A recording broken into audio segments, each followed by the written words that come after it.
नमस्कार विद्यार्थी मित्रांनो, UPSC करत असताना आपल्याला एक बाय प्रोडक्ट किंवा UPSCचा बोनस म्हणून एक संधी मिळते, ती म्हणजे CAPF. महाराष्ट्रामध्ये बऱ्यापैकी आतापर्यंत जेवढे रिझल्ट आहेत त्याच्यामध्ये मॅक्झिमम रिझल्ट्स हे UPSC करणाऱ्याच कॅन्डिडेटनी सायमल्टेनियसली CAPFची एक्झाम देऊन ते यश मिळवलेलं आहे. आणि आता जर आपण विचार केला तर यावर्षीचा जो रिझल्ट आहे तो रेकॉर्ड तोड रिझल्ट आहे.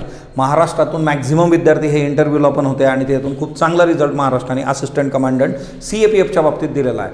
आता येणारी जी ऑगस्टमधली परीक्षा आहे CAPFची, तर त्याच्यासाठी आपण टेस्ट सिरीज घेऊन येतो आहे. याच्यामध्ये टोटल 10 पेपर आहेत.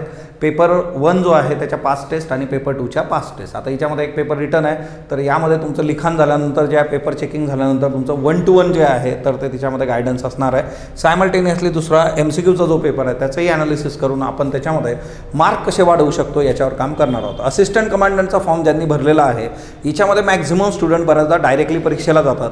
जर तुम्ही प्रॉपरली असिस्टंट कमांडंटचा पॅटर्न आणि त्या गोष्टीनुसार जर टेस्ट सिरीज फॉलो केल्यात तर इथून यश मिळण्याचे चान्सेस वाढू शकतात.